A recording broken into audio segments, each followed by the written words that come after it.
এবার মনোজিৎ মিশ্র ওরফে ম্যাঙ্গো তাদেরও একটু আপডেট দিয়ে রাখি। আজকে সকালে রিকনস্ট্রাকশন গোটা ঘটনার 3D স্ক্যানিং কলেজে নিরাপত্তারক্ষী পিনাকি ব্যানার্জির ফের পুলিশ হেফাজত 8ই জুলাই অবধি।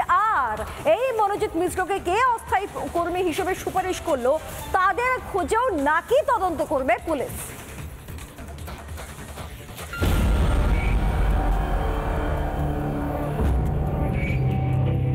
দিনের পর দিন দাদাগিরি, প্রাক্তনী হয়েও কলেজে বেলাগাম মাতব্বরি, বেলেল্লাপনা।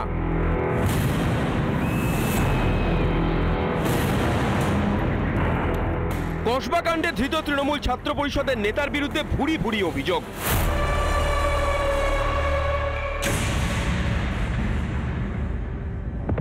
বিতর্ক তৈরি হয় কলেজে মনোজিতের অস্থায়ী চাকরি নিয়েও।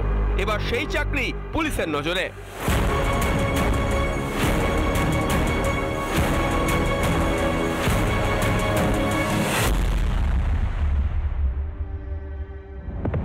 গণধর্ষণে ধৃত মনোজিৎ মিশ্র, তার বিরুদ্ধে অভিযোগ অজস্র।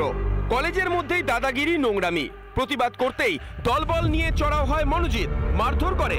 রিপাবলিক বাংলায় বিস্ফোরক দাবি সাউথ ক্যালকাটা ল কলেজের প্রাক্তনীর। 2019 সালের ঘটনা। আমাদের একটি বন্ধুর জন্মদিন পালন করার জন্য আমরা গড়িয়াহাট ক্রসিং ওখানের একটা জায়গায় রেস্টুরেন্টে আমরা খেতে যাই।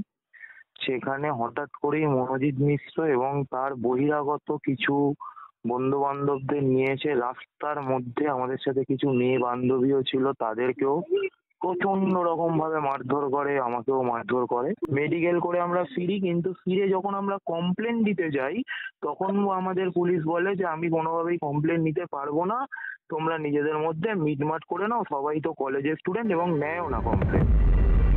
বছরের পর বছর ধরে কলেজে তাণ্ডব, ক্যাম্পাসের মধ্যেই ছাত্রীদের নির্যাতন, শেষমেশ গণধর্ষণের ঘটনায় গ্রেপ্তার। এতদিন কি করছিল প্রশাসন?